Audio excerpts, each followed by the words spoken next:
And the Communicators is on location at CES International 2013 in Las Vegas. This is part of the convention floor that you're seeing. This here is only about 1/4 of what is available. This is the largest trade show in the world, one of the largest. About 100,000 people attend this show every year. Here's some of the programs that we taped while in Vegas. And now joining us on the Communicators is Andrew Thompson, who is President, CEO, and co-founder of Proteus Digital Health. Mr. Thompson, what is Proteus Digital Health? Proteus is the world's first digital medicine company. So we've created a platform that we call a digital health feedback system. And the main components of that platform are an ingestible sensor that turns on when you swallow it and communicates through your body.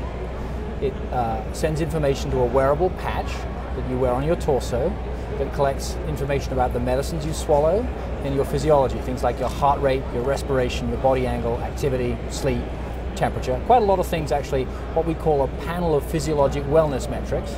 And then it communicates via a Bluetooth radio with the cell phone that you carry and enables us then to take that data to the cloud, process it, and send it back to you as an application that can help you manage your own health. Where is this sensor stored in the body? So, are you talking about the ingestion sensor or the patch? The ingestion sensor. So the ingestion sensor is not stored in the body. So let me just maybe spend a minute or two and describe what the ingestion sensor is. It's a device that's essentially a computer that's made from ingredients that you'd find in food. So it's the world's first food-based computing platform. It's very tiny. It's about the size of a millimeter, just under a millimeter, about 800 microns. I can show you one actually. Please do. Just go ahead and hold it up in your hand like this. The green thing is sort of a fake pill. Okay. The tiny little dot that you can barely see, that's it. That's the whole device. And that's what someone would swallow. So this little dot is designed to be co-manufactured, for example, with a medicine, so that when you swallow it, it turns on. Now, this is a very interesting piece of technology. There's no battery, there's no radio, there's no antenna. If you've ever thought about how you might, for example, power something inside the body, I don't know if you have ever made something called a potato battery. So, potato battery is a device where you put maybe a little bit of copper, a little bit of magnesium in a potato, and then you discover to your child's delight that you can light a diode. Well, in this case, we have a little bit of copper and a little bit of magnesium. They're both essential dietary elements. We have about 7 micrograms of copper. You need about 1,500 milligrams of copper a day in your diet. So it's a tiny, tiny fraction of your RDA.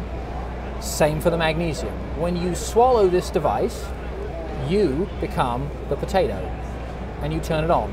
So it's powered by you, and it sends a unique identifier through your body that can only be detected by the thing that's on your body, the patch. And so the pill is going to say, hello, I'm here, I'm Novartis, I'm Diovan, I'm 5 milligrams, I'm plant number 76, I'm batch number 12, and I'm pill number 2. And that's the data we collect. And how do you get that data into this? So it's a digital platform. Essentially, the way it works is when you swallow it and turn it on, it's going to start to send a signal. And we program it so that on is 1 and off is 0.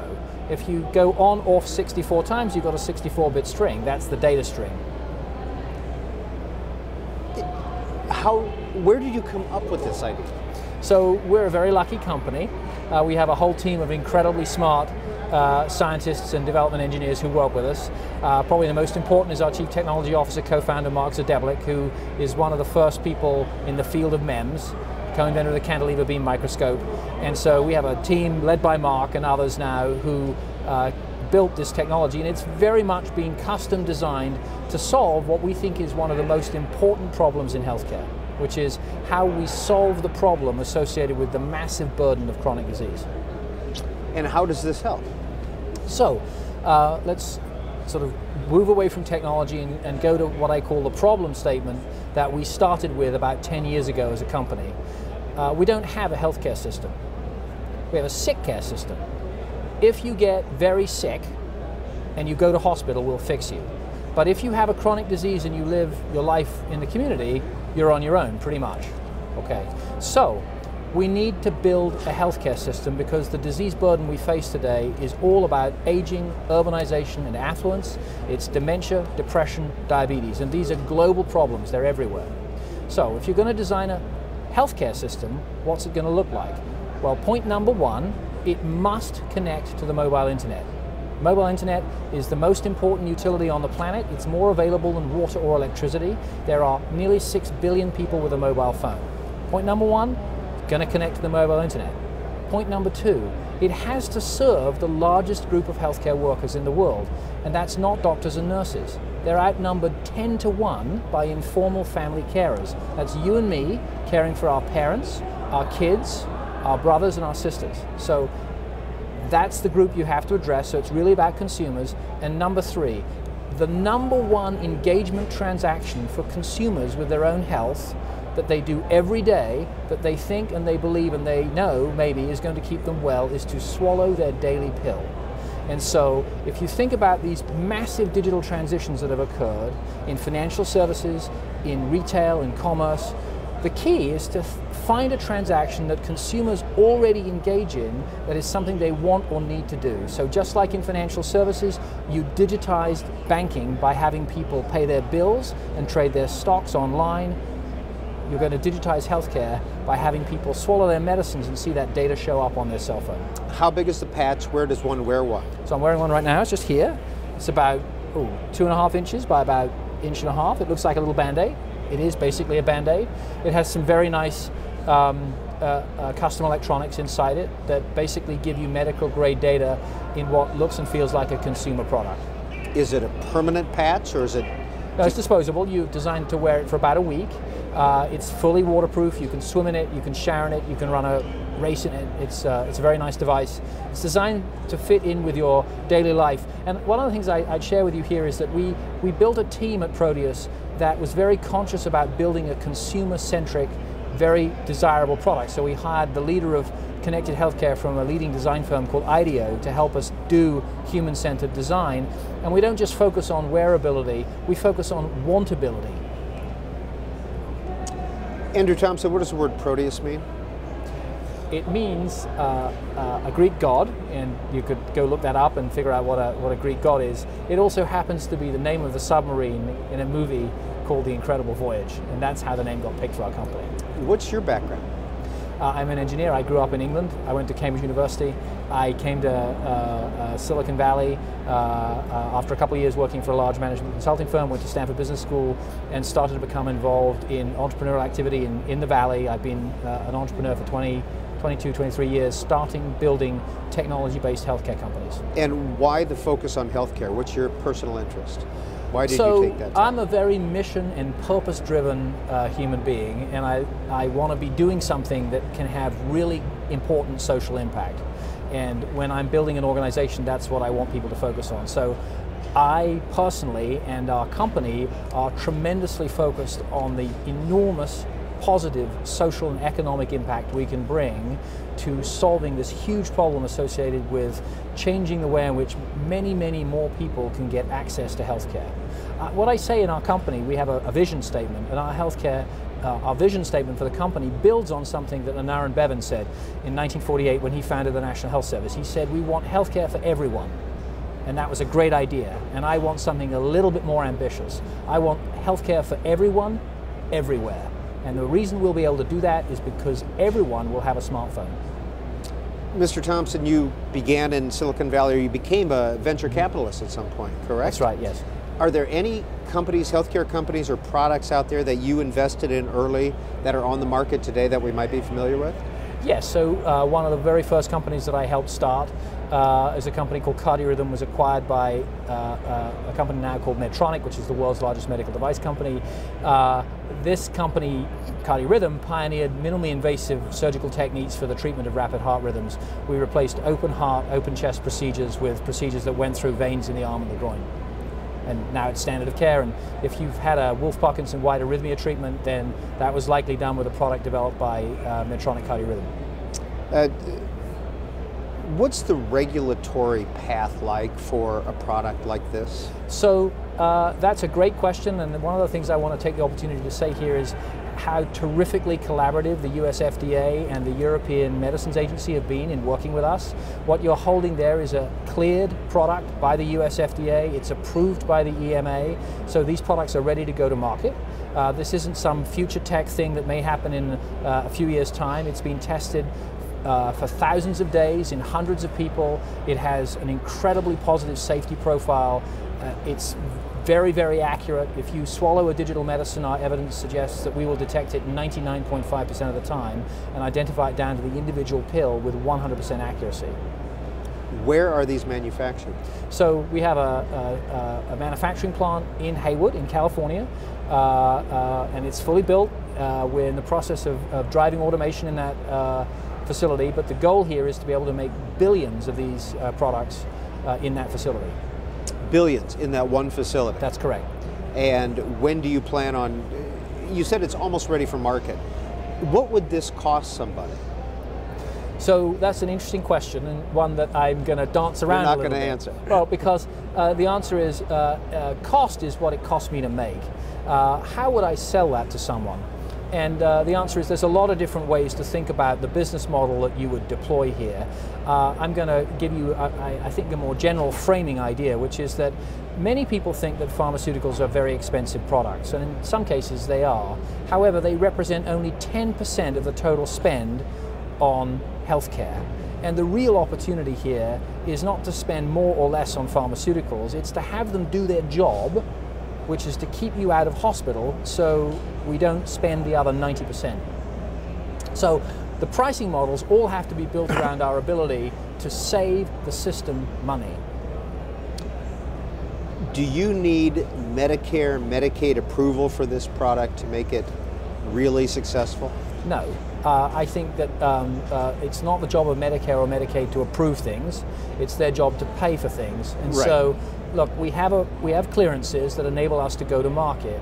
It's our job now to build evidence, particularly medico-economic evidence, that suggests that the use of these products and services really makes sense. And I'm just going to really emphasize here that the benefits that you get from providing patients and families with digital health feedback go very, very deep. So I'll get into a use case so you get a sense for this. Let's just imagine that you have a son who's 20 years old who has bipolar disease.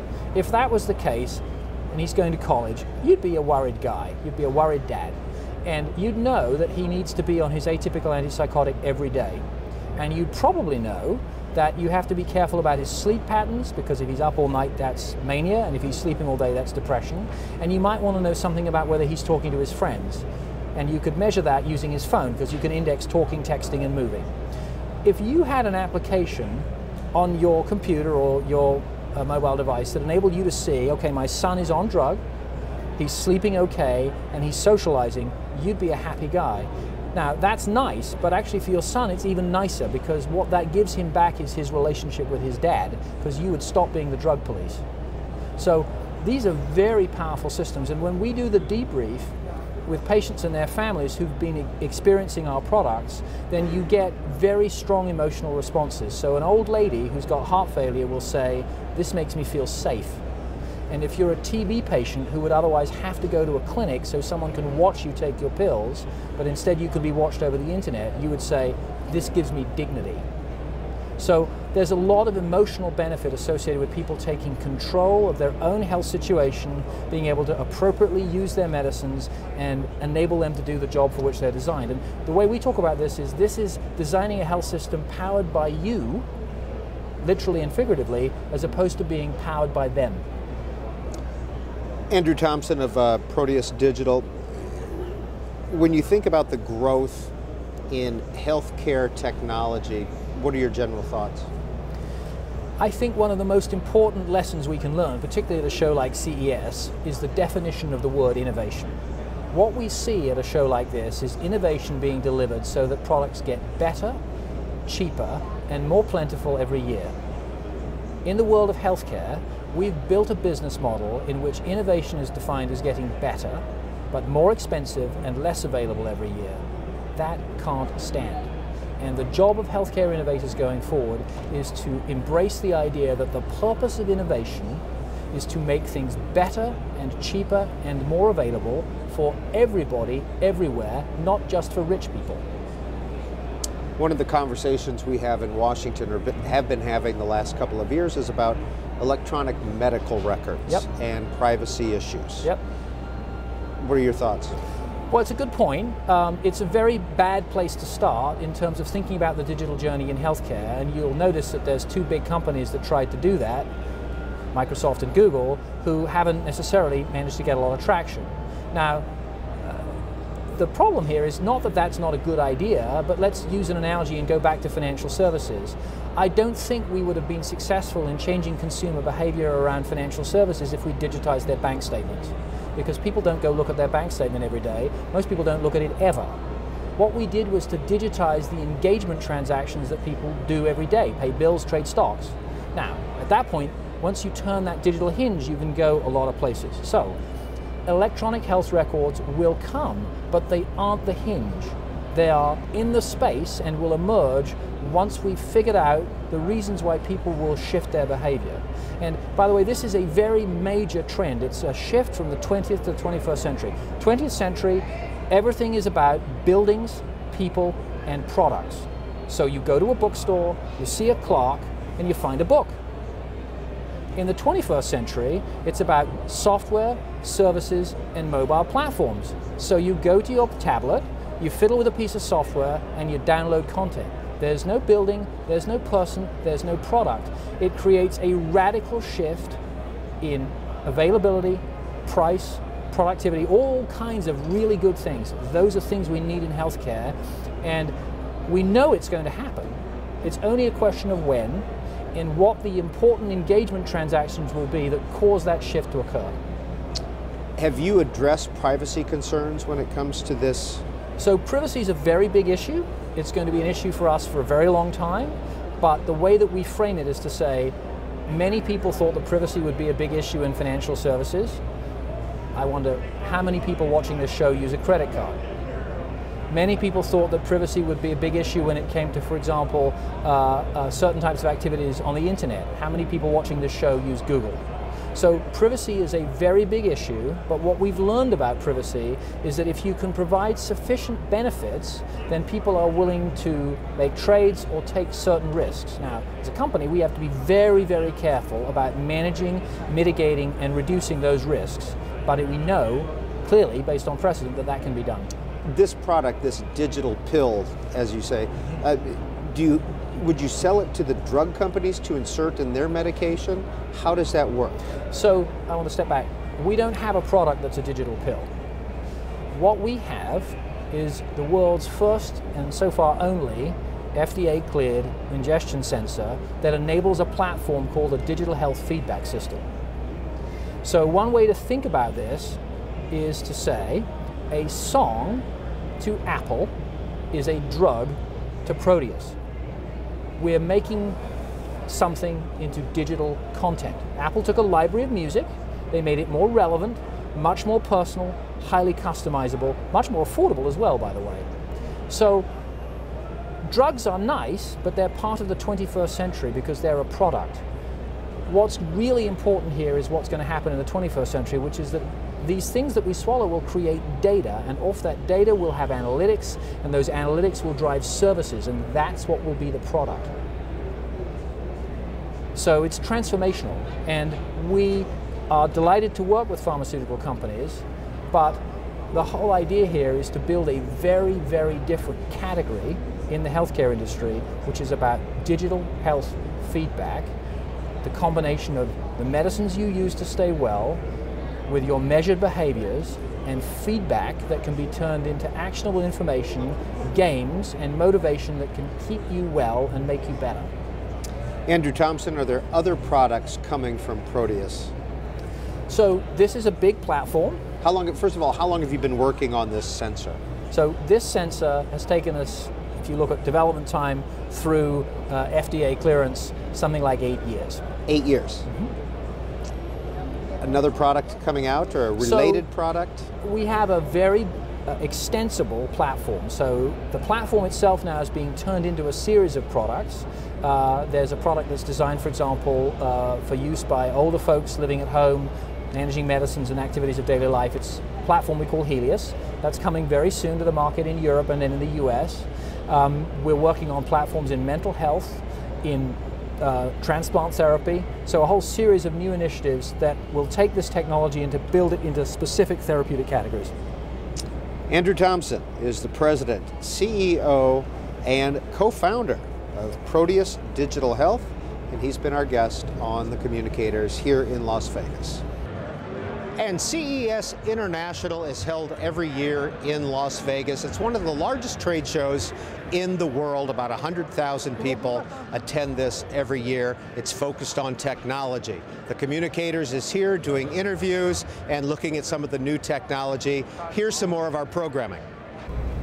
Well, now joining us on the Communicators is Ron Andrews, who is the president of a group called Medical Sciences for Life Technologies. Mr. Andrews, what is that?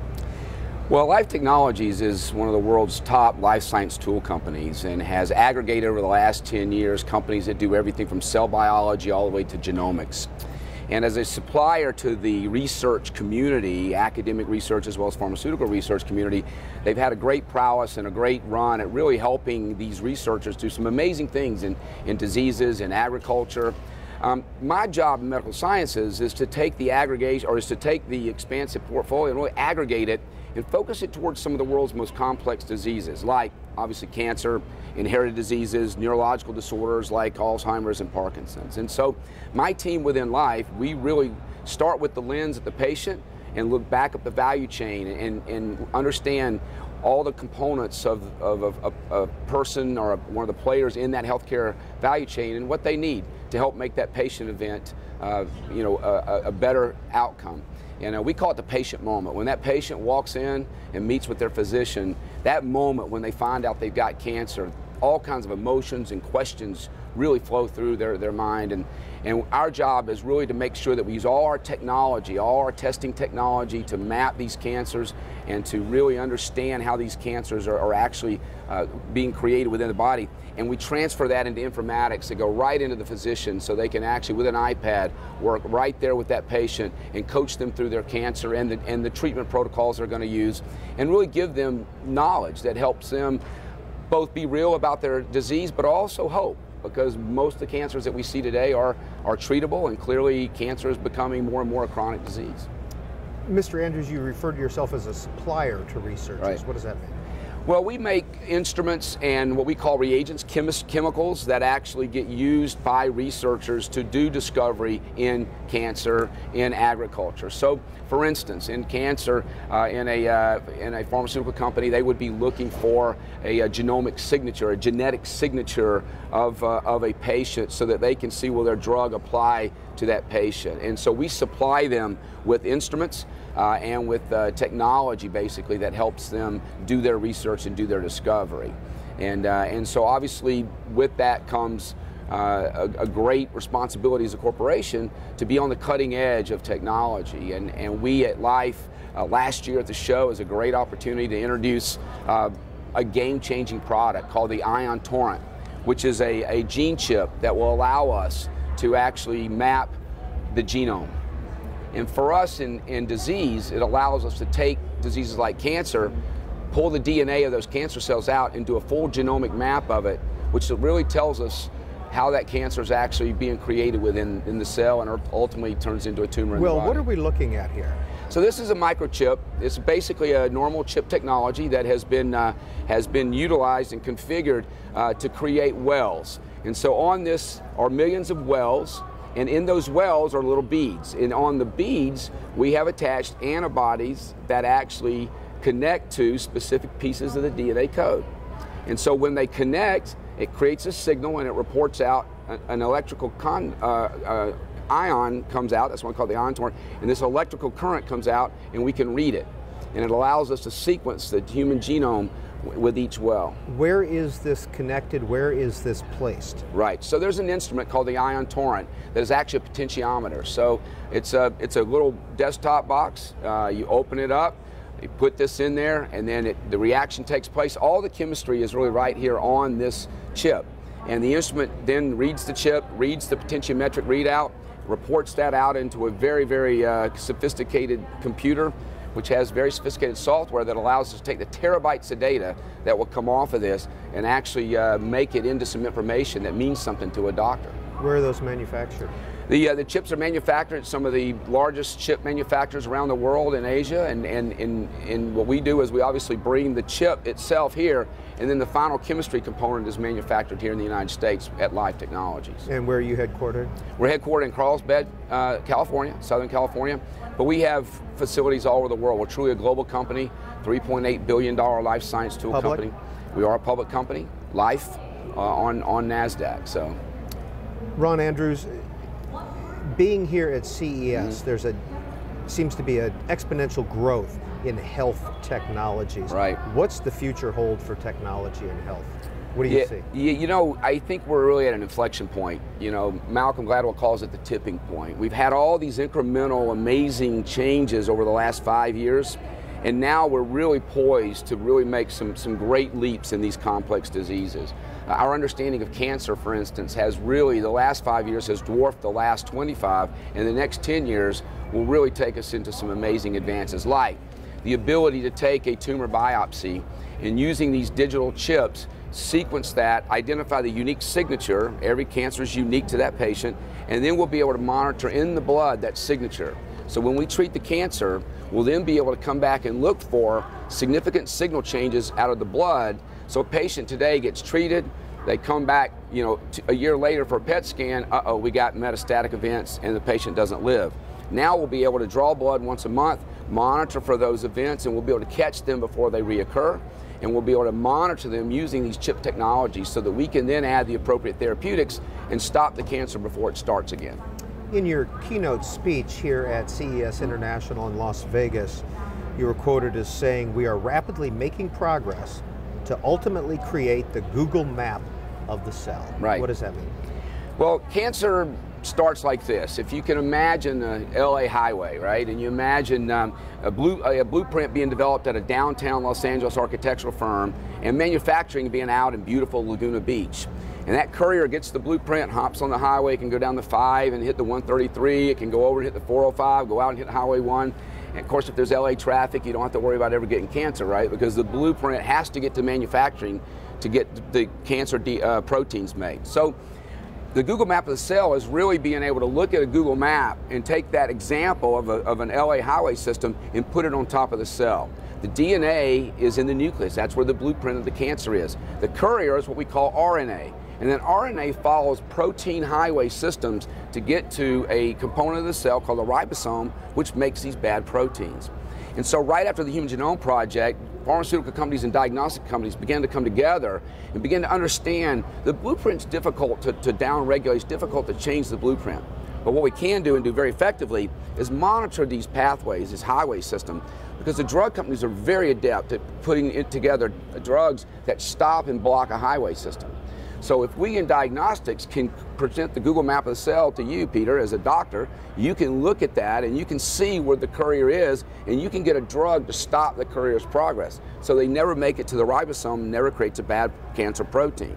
So that's the future of where we're going to go in diagnostics, and that's where diagnostics and therapeutics are marrying. It's the ability to provide real-time a Google map of the cell for the doc to look and see where the courier is in the protein highway, and then be able to offer a drug to shut down the communication so that that patient never gets that cancer. The cell will be signaling for it, no bad proteins will be produced. Ron Andrews, what's a regulatory process like for your products?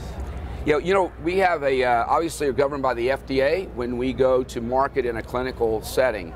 But the research market is really an opportunity for us to get in with academic researchers and these amazing minds that have come out of the Human Genome Project that are really focused on these kind of diseases. And so in that world, we are able to supply them technology as a research-only tool, and they're able to use that research-only tool to make the discoveries. Once the discovery is made, then Life Technologies takes that discovery and we take it through the FDA process, and then we'll launch it into a clinic, a hospital, as a regulated product. How long can that take? Well, you know, the regulatory agencies have really gotten a lot better about this, because as you know, cancer, people don't live that long if we don't give them these great discoveries. And so But the agency's been very, very open about, we understand that we don't have a lot of time here, but you're looking at a year to 2 years, a year for us to develop the clinical trial data that we need to submit, and then another year for the FDA to review it and get it released. So it's not an obnoxious amount of time compared potentially to a therapeutic approval, but we do need translational medicine regulations that allow us to take research discovery faster into the clinic for stage 3 to stage 4 cancers. I mean, if stage 1, stage 2 cancer, we can get those treated pretty well and monitor them.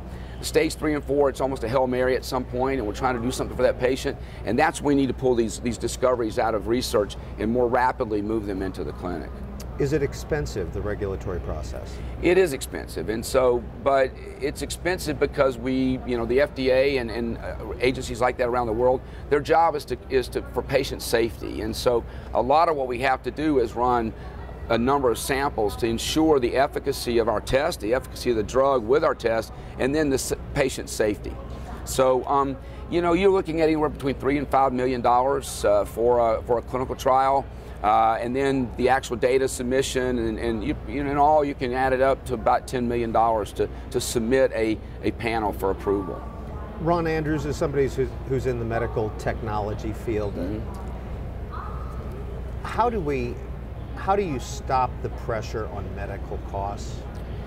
How do you stop that process of continual new technology that adds new costs, et cetera? Yeah, this is a dilemma we have in our industry because we all want to live longer. In fact, you know, we're all looking for the fountain of youth, right? And arguably some of these discoveries will allow us to live much, much longer.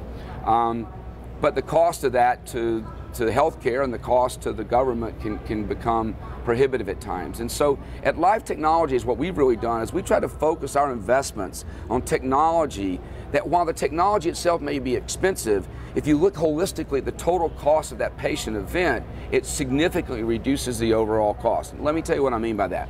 If you have an $80,000 cancer drug regimen that only works in 25% of the patients, if we run a $1,000 test to pick the 80% that don't receive benefit from that drug, not only do we spare the patient the side effects, we save healthcare a tremendous amount of cost. The administration, the Obama administration, a few years ago when we were in the throes of trying to figure out what we're going to do about healthcare, they used to quote some data that $70 billion in 2008 was spent on oncology drugs, and somewhere between 20 and 25 billion had no impact on the patient. So if we were to spend $3 billion in these amazing test capabilities to pick the 25 billion that wasn't going to respond, you save the overall healthcare cost.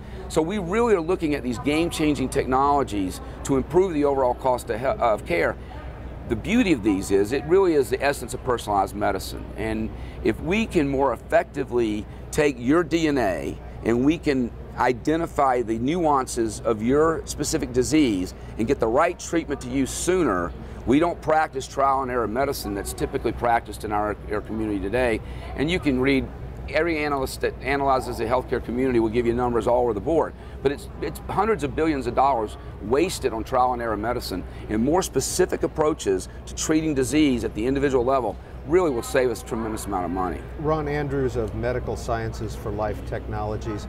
Do you work with the NIH? Do you take grants from them? And how do they view technology in medicine? Well, we're one of the largest supporters of the NIH, clearly, and they use our technology. It's used all over the NIH system. Francis Collins, who is now the head of the NIH, and is very fond of my chip. I've seen him in front of Congress, and he's up there talking about how healthcare is going to get changed. So we have a great relationship with the NIH, and they grant money out to academic centers and to researchers, and of course we supply those researchers with technology so that they can do this advanced research on these diseases. Ron Andrews is the president of Medical Sciences for Life Technologies. We're here at CES International in Las Vegas. Thank you for your time. Thank you, Peter. Our programming from the CES International Show 2013 in Las Vegas continues next week. This is The Communicators on C-SPAN.